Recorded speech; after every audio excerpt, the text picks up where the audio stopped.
Hey, it's Tyson. I'm back with another Saturday episode, and today I want to talk about something that might sting a little bit for some of you, but it's full of learning opportunities, and that's lessons learned from bad hires.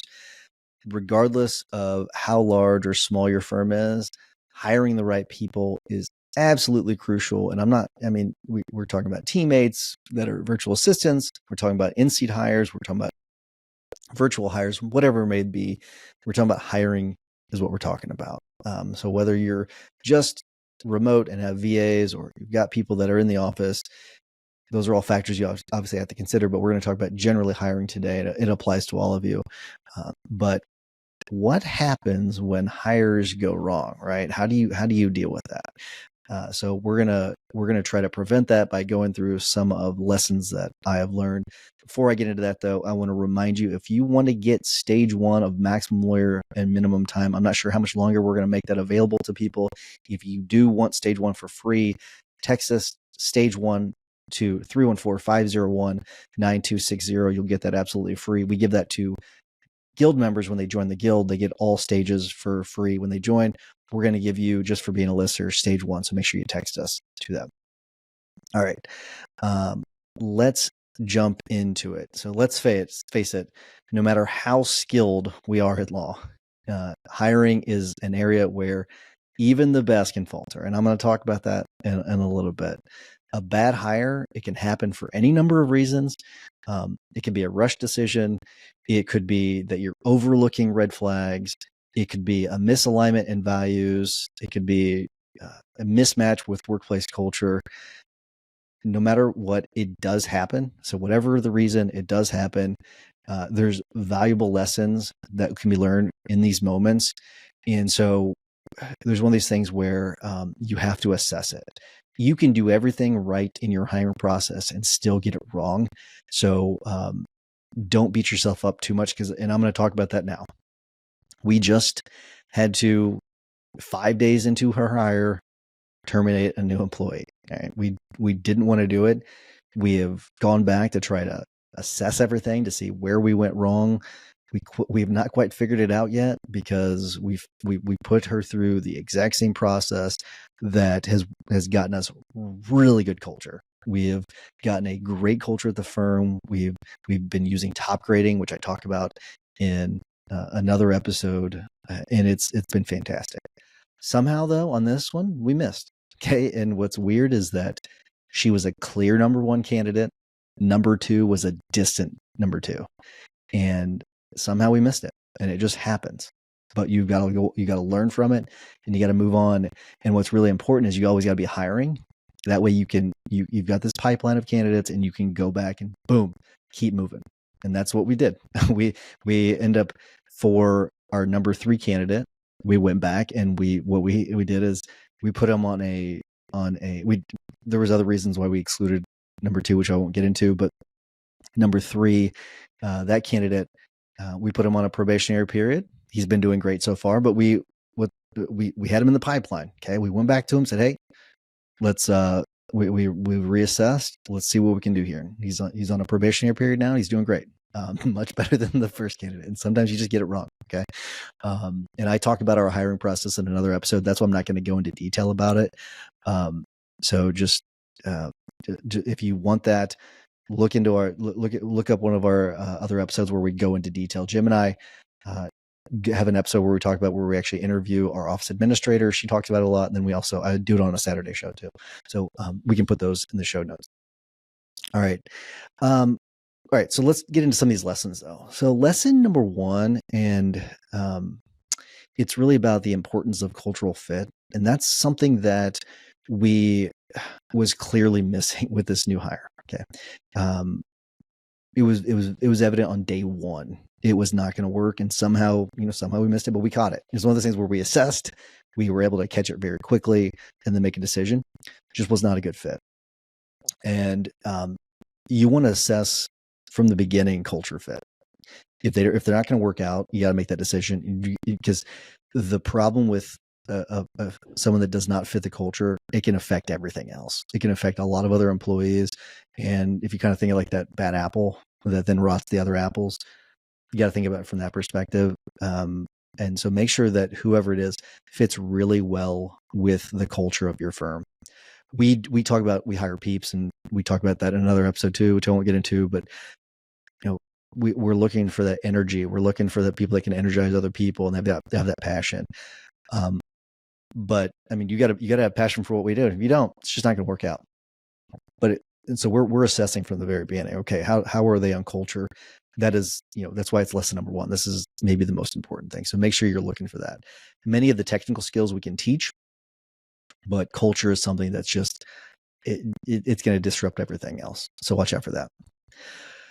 Another thing is, and I can tell you early on, whenever my previous partner, whenever we split, what was interesting is that I rushed a hire very, very quickly, and just to kind of get us up to speed. And it was a great reset for the firm because I was able to kind of reset everything and then build a new firm almost from scratch, and it was great. And I was able to rebuild everything from the ground up, and it was awesome.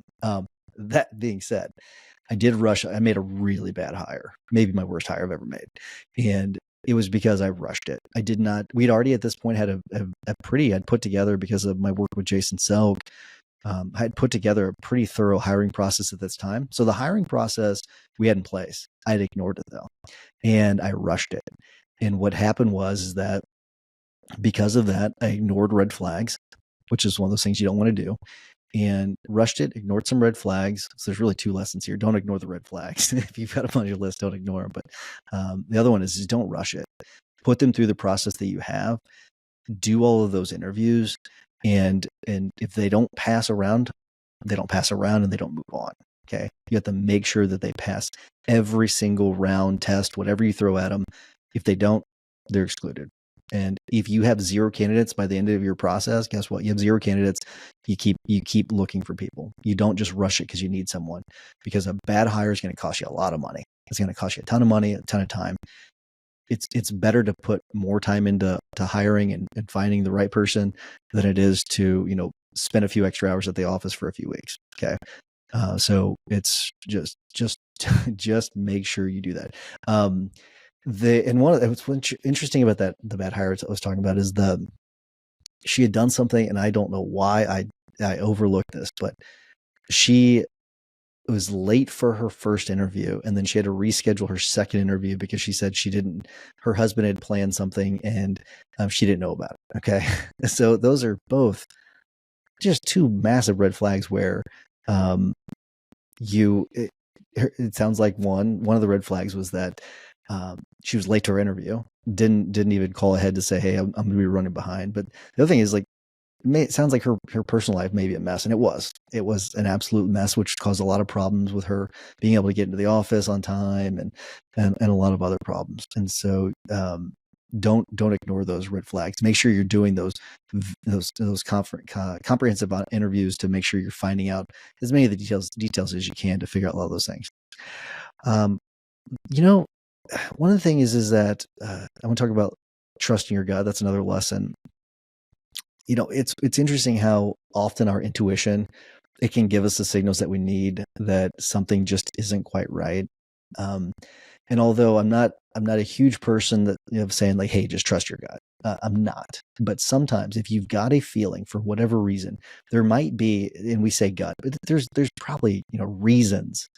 There are actual reasons that although you might not be able to identify them, your brain is telling you there's something that's wrong here, and I shouldn't hire them. And so if you've got that with a situation, if there's just something about a hire that you just, it's just not right, it's not clicking during the interview, then you might just want to reassess and maybe get another opinion. Okay. Get another opinion on things.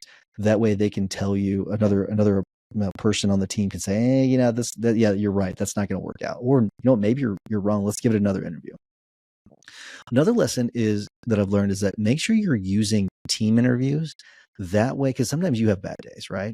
Sometimes you have bad days. Sometimes the candidate has bad days. But if you're doing team interviews, what you're in multiple team interviews, by the way, not just one team interview, you're doing multiple team interviews. Even though you might be having a bad day, your teammates probably not having a bad day, and they can assess it from a different situation. That way, you're not bringing your biases into the interview. you're actually going in and you got different perspectives, and maybe sometimes you're just wrong. Sometimes you're missing things. Sometimes you're not picking up on it the right way. Maybe you misunderstood something that was said. So that's something else too, is a lesson that I've learned. It's really valuable, is making sure you're doing team interviews. Really, really important. And then, the last one I want to get into, because I talked a little bit about, probationary periods, and that's something that I do recommend. I'm not going to go into detail about that. I do want to say that that's something you should consider if you don't do it now. But really, the last thing I want to get into is, it's okay to admit that you made a mistake. But here's the deal. If you do acknowledge that you made a bad hire, you got to make it's not fair to them, and it's not fair to you or your team to keep that hire in the office. Okay. And to keep them employed. You might feel really, really bad about that you hired them, and maybe they quit their other job, and maybe feel bad, and maybe we'll hold on to them. The reality is that they're not a good fit. They're not a good fit, and they're going to make everyone else miserable in your office. It's gonna cause a lot more problems. The best thing for you to do for that person, and for you and for your team, go ahead and let them go. Acknowledge the fact that you made the mistake, and it's okay. It's okay. Okay. I'm going to say it one more time. It's okay to acknowledge the fact that you've made a mistake. It happens. Okay. But the best thing for everyone is to you don't want to lead that person along. Okay. They may have other job prospects, by the way. You just hired them. They may have other job prospects that they have not yet turned down, that if you hold on to them, they will lose those job prospects. So it's best to let them go, explain to them, hey, it's just not working out, not a good fit, and move on from it. Okay. Just move on from it, acknowledge the mistake, move on. All right. That's all I have for you. Hopefully some of these tips, some of these lessons will help you in some of your hiring, and just, I'll say it one more time. It's okay if you make a mistake. You're going to make a mistake. I think just knowing going in, you're going to make a mistake in hiring it at some point. Even if you've hit a home run on every single one of them, at some point you're going to make a mistake. It's okay. It happens. All right. Let's wrap things up. As a reminder, if you have something you want me to cover on the Saturday shows, just shoot me a text. Text me 314-501-9260, and I will get to it when I can. There's lots of great episodes we've had, a lot of great suggestions, and I'm getting to all of them as quickly as possible. But there's only one Saturday a week, and so I can't get to all of them at one time, but I definitely will. Thank you for your suggestions. I really appreciate it. And shoot me a text if you have any questions about anything too. I'd be happy to respond. Until next week, remember that consistent action is the blueprint that turns your goals into reality. Take care.